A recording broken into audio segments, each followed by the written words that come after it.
Hello दोस्तों, नमस्कार। हमारे यूट्यूब चैनल किंग स्टडी पर आपका स्वागत है। आज हम कक्षा 6 का इतिहास का 10वां पाठ समझेंगे। पाठ का नाम है नए साम्राज्य और राज्य। देखिए, हम अतीत के बारे में पढ़ रहे हैं तो अतीत के बारे में समझते हैं कि नए साम्राज्य कैसे बनते थे, राज्य कैसे होते थे। ठीक है, आइए समझते हैं। पहली हेडिंग है हमारी प्रशस्तियाँ। प्रशस्तियाँ यह एक विशेष किस्म का अभिलेख है जिसे अभी प्रशस्ति कहते हैं। यह संस्कृत का एक शब्द है जिसे अर्थ है प्रशंसा, यानी कि प्रशस्ति का अर्थ क्या है? प्रशंसा। ठीक है, प्रशस्तियाँ लिखने का प्रचलन भी था। ठीक है, यानी कि समझ लो, एक तरीका समझ लो, प्रशस्तियाँ का मतलब क्या है? प्रशंसा। ये संस्कृत का शब्द है। ठीक है, प्रशस्तियाँ। ठीक है, आगे समझते हैं। समुद्रगुप्त की प्रशस्ति। समुद्र के दरबार में कवि व मंत्री रहे हरिसेन ने राजा की एक योद्धा या युद्ध को जीतने वाले राजा, विद्वान तथा उत्कृष्ट कवि के ने भरपूर प्रशंसा की थी। यानी कि क्या लिखी? प्रशंसा। जहाँ पे प्रशंसा शब्द आ जाए समझ लो क्या लिखी? प्रशस्ति। ठीक है, आगे देखते हैं। हरिसेन। हरिसेन द्वारा समुद्रगुप्त की नीतियाँ। पहली नीति क्या लिखी है हरिसेन ने भाई? पहली देखते हैं। पहली नीति लिखी है, आर्यावर्त ने 9 शासकों को समुद्रगुप्त ने हराकर उनके राज्य को अपने साम्राज्य में मिला लिया। ठीक है, यानी कि आर्यवर्त के 9 शासक ने जो है मिलकर समुद्रगुप्त को हरा दिया। ठीक है, दूसरा क्या है? इनकी समुद्रगुप्त की नीतियाँ क्या कहती हैं? दूसरा क्या हरिश्चंद्र कहते हैं, दक्षिणापथ से 12 शासक आते हैं, इन सब ने हार जाने पर समुद्र ने सामने समर्पण किया। ठीक है, यानी 12 दक्षिण पथ से जो है 12 शासक आते हैं और इन पर आक्रमण करते हैं, लेकिन 12 के 12 हार जाते हैं और इनके आगे समर्पण कर देते हैं। नंबर तीसरा है, इसमें असम, तटीय बंगाल, नेपाल और उत्तर पश्चिम के कई गण तथा संघ आते हैं।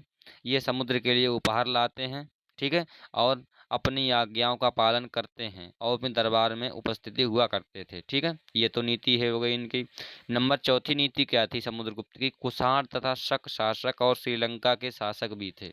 कुषाण, शक और श्रीलंका के शासक भी थे जिन्होंने समुद्रगुप्त की अधीनता स्वीकार कर ली। किन्ने किन्ने कर ली? कुषाण शासकों ने, शक शासकों ने, श्रीलंका के शासकों ने, जिनने समुद्रगुप्त की अधीनता स्वीकार कर ली थी और अपनी पुत्रियों का विवाह उनसे कर दिया था। ठीक है, आगे समझते हैं। देखो भाई, विक्रम संवत क्या है? विक्रम संवत आपने आपने हिंदू कैलेंडर भी देखा होगा, इसमें विक्रम संवत होता है। ठीक है, ये क्या है इसके बारे में समझते हैं।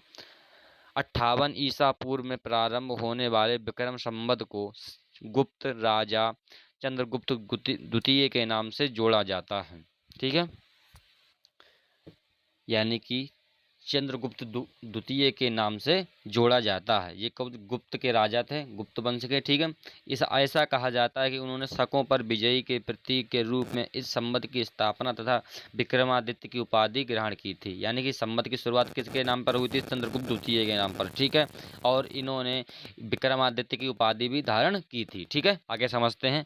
वंशावलियाँ क्या है लिखा है? वंशावलियाँ अधिकांश प्रशस्तियाँ शासकों के पूर्वजों के बारे में बताती हैं। यानी कि अधिकांश जो प्रशस्तियाँ हैं शासकों के पूर्वजों के बारे में बताती हैं। यानी प्रशंसाएं जो हैं, अनेक जो हैं प्रशंसाएं, एक अभिलेख होता है अनेक प्रकार का प्रशस्तियाँ, उसमें बताया गया है कि लेकिन पूर्वजों का जो है इसमें मान सम्मान ही लिखा है। ठीक है, उनकी माँ कुमार देवी लिच्छवी गण की थीं और पिता वंश के चंद्रगुप्त गुप्त वंश के पहले शासक थे जिन्होंने महाराज धीराज जैसी बड़ी उपाधि धारण की थी। समुद्रगुप्त ने भी उपाधि धारण की थी। ठीक है, हर्षवर्धन और हर्षचरित।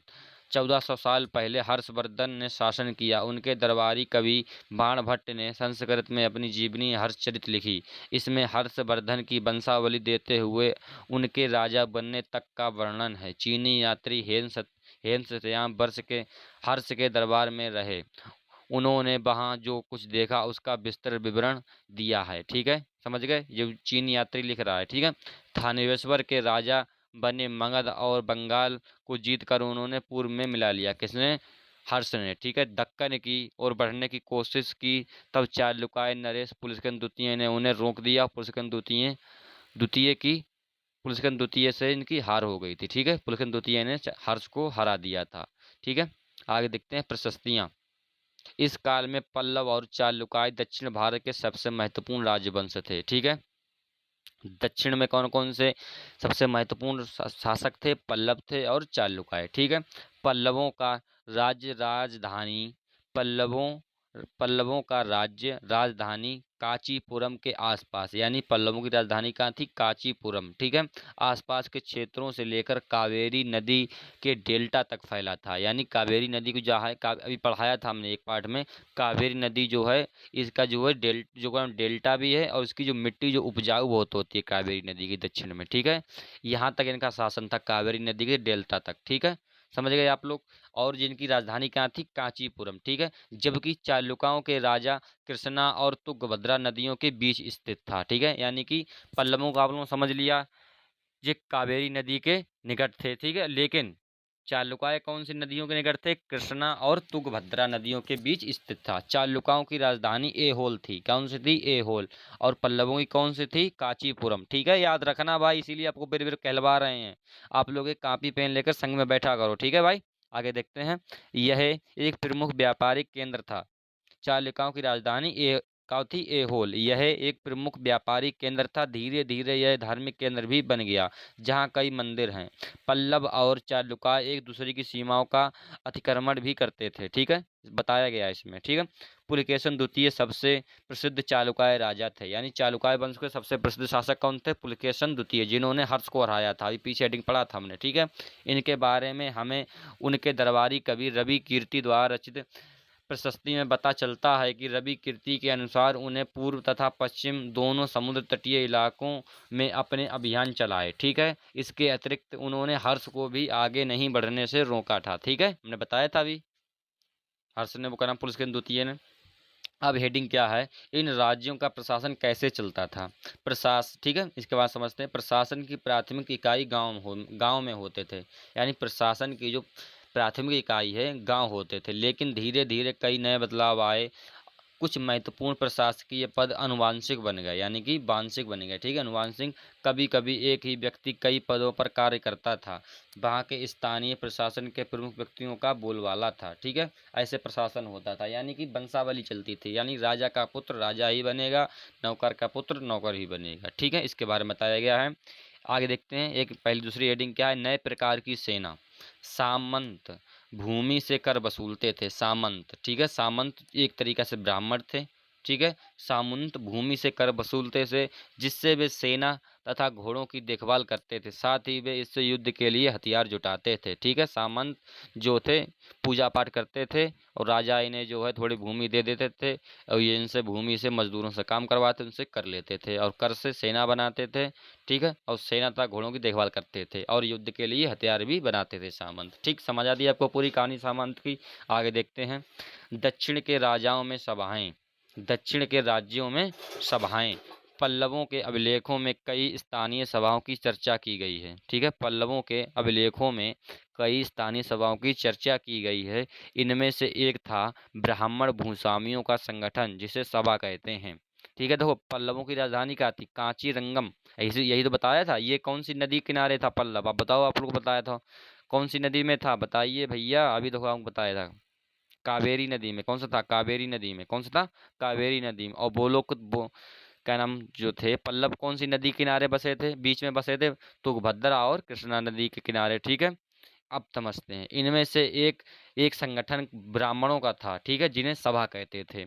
ये सभाएं उप समितियों के जरिए सिंचाई खेती बाड़ी से जुड़ी थीं। ठीक है, यानी विभिन्न काम, सड़क निर्माण तथा मंदिरों की देखरेख का काम किया करती थी ये सभाएं। ठीक है, ब्राह्मण की सभाएं होती थी, ये खेती या सड़क निर्माण का भी कार्य करवाती थी। ठीक है, आगे देखते हैं। नगरम। नगरम क्या है? व्यापारियों के संगठन का नाम था। यानी कि व्यापारियों के संगठन के नाम को क्या कहते हैं? नगरम। ठीक, क्या कहते हैं? समझ गए आप लोग, नगरम। ठीक है, संभवतः इन सभाओं पर धनी तथा शक्तिशाली भूस्वामियों और व्यक्तियों का नियंत्रण था। कालिदास, ये कालिदास लिखते हैं कौन सी पुस्तक में? अभिज्ञान शकुंतलम में। ठीक है, आगे समझते हैं। यहीं पर पाठ हमारा समाप्त हो गया है। ठीक है, आपको पाठ 10 अगर पसंद आया है तो प्लीज़ चैनल को सब्सक्राइब कर लें। तब तक के लिए जय हिंद, जय भारत।